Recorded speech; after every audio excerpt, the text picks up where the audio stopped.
Welcome to our class on Chassidus. We're going to be learning a beautiful Chassidic discourse in the Rebbe. The name of the Chassidic discourse is called Kosev Vorchu B'nai Yisrael. The Rebbe said this Chassidic discourse on Shabbos Parshas Nosai, which is the 12th day of the month of Sivan, in the year Tavshin Lamed Aleph, which is exactly 54 years ago. So the verse in this week's Torah portion says, Kosev Vorchu B'nai Yisrael, so you should bless the Jewish people. And the verse continues on. What's the blessing? Yisa Hashem panav elecha. Hashem should elevate his face to you. V'yaseim l'cha shalom. He should give you the gift of peace. So Chazal tell us that the angels, the holy angel, said to Hashem, God, it says in the Torah, lo yisa panim, that you don't take briberies. And now you're picking up your face to the Jewish people because it says Yisha Hashem panim elecha. You're showing your face to them. So Hashem says to the angel, and he says, how is it possible that I'm not going to show them favoritism? Because it says in the Torah, v'yachalta, you're going to eat, v'savata, you're going to be satiated, or v'irachta, you're going to bless Hashem. So therefore, in order to make the blessing, you need to be satiated. But however, they are very, very specific that even if they eat a small amount, the size of an olive or the size of an egg, nevertheless they go ahead and they bless. So the Alter Rebbe in Likutei Torah asks a simple question based on the Chassidic discourse called Kosev Vorchu, and he asks, what's the connection between the two? Because the Jewish people are very, very specific, and even if they eat something the size of an olive or the size of an egg, that's why Hashem is going to elevate the face. What's the connection between the two? That's the question Alter Rebbe asks. Also, the Rebbe says we have to understand, the fact is that what is the literal meaning of the verse? That Yisa, it's going to be an elevation. So what does it mean we're elevating the face? It knows that Hashem's face is going to be elevated. What does that mean practically? And also, what is the connection to the end of the verse where it says, V'yasim l'cha shalom, Hashem is going to give the idea, the gift of peace. So the Alter in Likutei Torah, he explains as follows. What does it mean when we say panim, the face? So the Alter explains and he says, panim means seder hishtalshlus. What does seder hishtalshlus means? The way things flow down in a natural order, the way Hashem designed the flow of nature. Practically speaking, in the spherot, because there's the way things go down from world to world, from one sphere to the next. So one thing goes based. There's a process of the transformation of the way the energy flows, which basically is also the concept of the oiros and the kalim, the light in the vessels. So panim means the face, the image of the spherot with the lights and the vessels. The same thing also down here practically. What does that mean practically? That when there's a flow, that's the flow of, in Hebrew it's called Medida v'Hagbala, where everything is calculated. You do what you're supposed to, when you're supposed to, how you're supposed to, and nothing more, nothing less. In other words, like the way it says in Kabbalah, Isarus l'tata, Isarus l'leila, which means the way we operate based on the operation of doing what we're supposed to in a finite matter. That's the type of energy we draw down to ourselves. Like the expression that says, the way you behave, that's the way Hashem behaves to you. And like the Tzemach Tzedek, the third Chabad Rebbe explains that the reason why it's called in the revealed teachings of the Talmud, it's called in the way a person behaves. That's the way they measure to him. So that's in the Talmudic expression. The way you behave, that's the way Hashem behaves to you. But that's in the Talmud. But in the Zohar, the expression is Isarusa de la Tata, Isarusa de la Eila, which basically means the same idea. That whatever you put in, that's what you're going to get out. Or another expression in the Zohar, that Ruach, Aisi Ruach, V'aimshach Ruach, the energy, the spirit that you put in, that's the spirit that you cause to come down. So the same thing also, when things flow down, they come down in a finite level, there's a light, there's a vessel, and everything fits perfectly. And like the Rebbe says, like to explain many, many places, that all the mitzvot, all the 613 commandments have a medida and hagbala, they have a measurement. They're constrained to a certain time, to a certain size. There's a finite structure to every single mitzvah. And when we do that mitzvah, what we draw down, that Hashem fulfills whatever the soul needs in the body. So you do a mitzvah, whatever the mitzvah may be, the finite mitzvah, that's the energy you get back from Hashem. And this general idea, when the flow comes down, so it's called, in spiritual terms, it's called achila. It's called eating. What does that mean, eating? Just like you eat physically, so you get nourished, the same thing also, we eat spiritually. Hashem brings down a light from on high that allows us to have our spiritual energy. And like we know, it says clearly, V'shachanti b'soicham, Hashem says, when you do a mitzvah, I will dwell amongst you, which means into every single person individually based on what the person needs. And that is in the human being. But the same thing applies into the world, which means that when we go ahead and do the mitzvot, obviously on a finite level that we're discussing till now, so then we draw in that there should be a dir Eloi Yisbarach with a tainim. Hashem dwells down in this world. And like the Baal Shem Tov teaches a very, very powerful teaching based on the verse where it says in Psalms, it says like this, Ve'ata kadosh, the literal translation, you holy, Yoshef Tehilois, Yisrael, sitting and praising the Jewish people. So the Baal Shem Tov teaches it totally different. He says like this, the Ata, you, what is you referring to? Because you, Hashem, you're totally Kaddish and Muvdal. Hashem is holy, Hashem is way higher and way loftier than anything of us, but Hashem is Yoshef.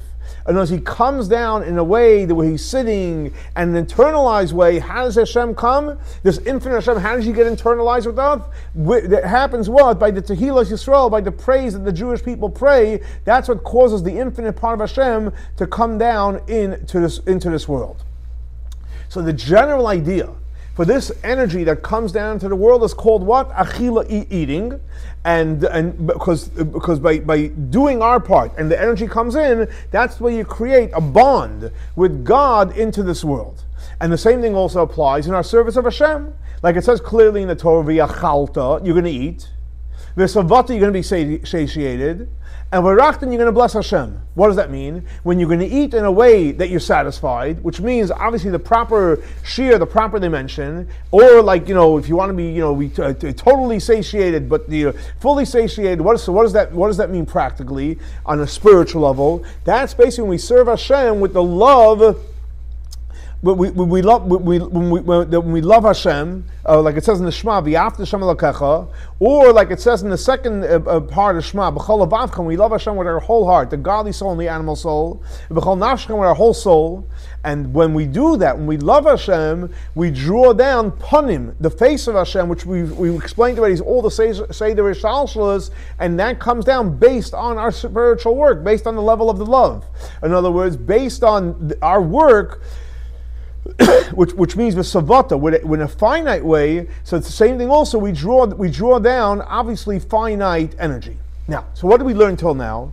What does panim mean? Panim means seder hishtalshalos, the way things flow from one level to the next. When we do our part, based on what they were explaining according to Nigla, based on the measurement, based on Chassidut, where it says the Sustil Tata, when we do our part of serving Hashem with love, that's the energy that we receive back for Hashem, and that creates the complete face. However, the Rebbe says that's all the face. In other words, you're drawing down in a finite level. In other words, light that fits the vessel. But what does it mean? Yisa Hashem, in the blessing, it says Yisa Hashem Panav. Hashem is going to elevate the face. What does that mean? Now it's a whole different level. You're bringing down from above the level of Ishtalshalas. And above finite levels, above the measuring stick, above calculations. So Yisa Hashem, just like Panim is finite and it's limited based on the energy, Yisa Hashem is when you reach the highest level.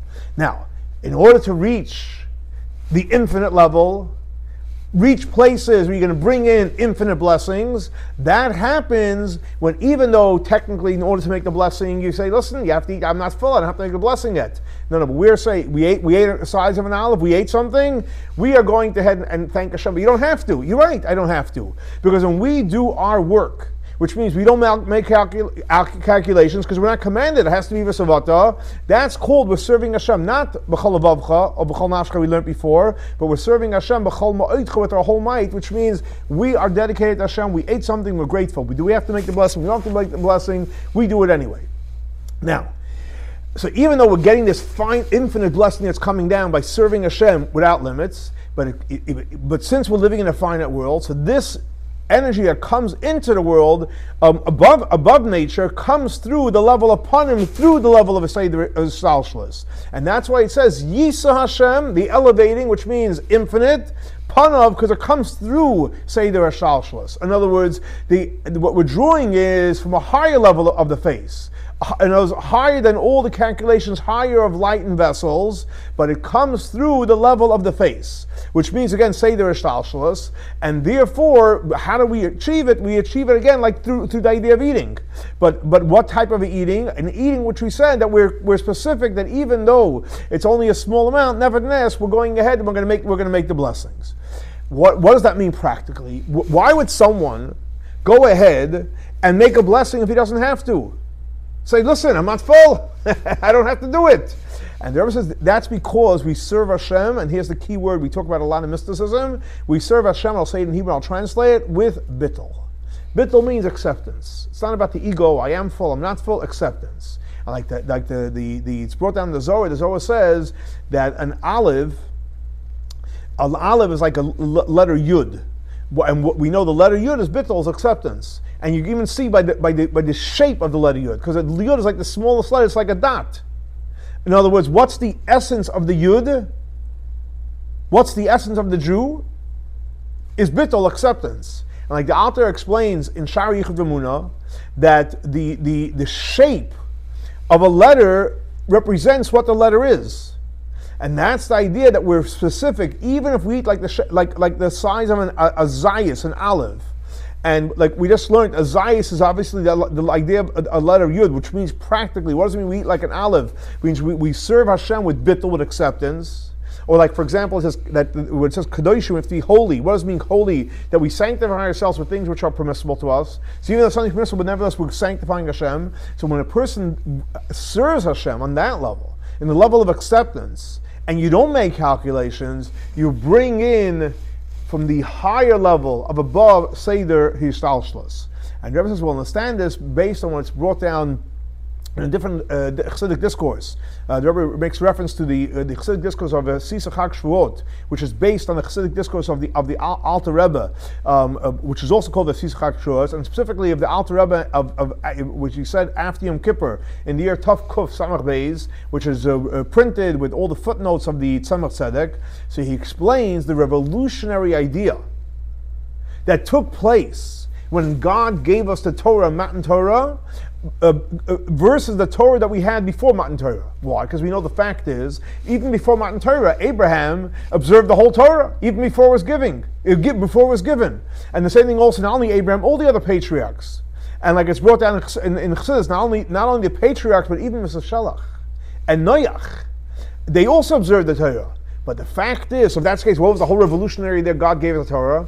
Because on Shavuos, what was revolutionized, that the Torah received from Hashem was a gift. And when you receive the gift, you can't compare. Because when someone gives a gift, he gives it fully.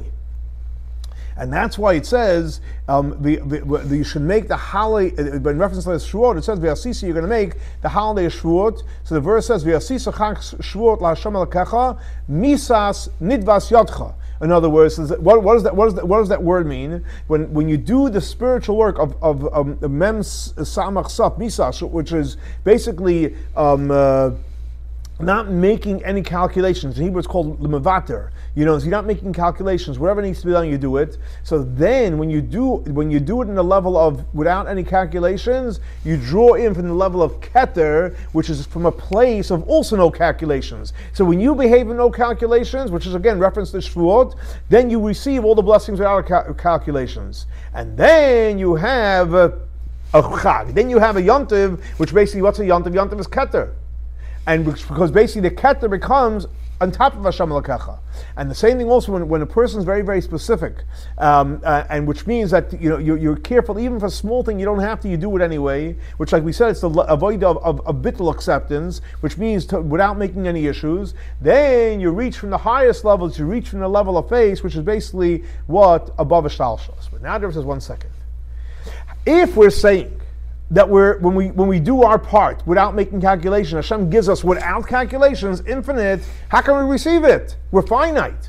In other words, even though, yes, we're careful and we don't make any calculations, and even on a small amount like an olive, which is bit, and we're bittul, etc. And we receive from the level of Yisrael Shampanim, but how can we receive it? How do we have the vessels to receive infinite blessings?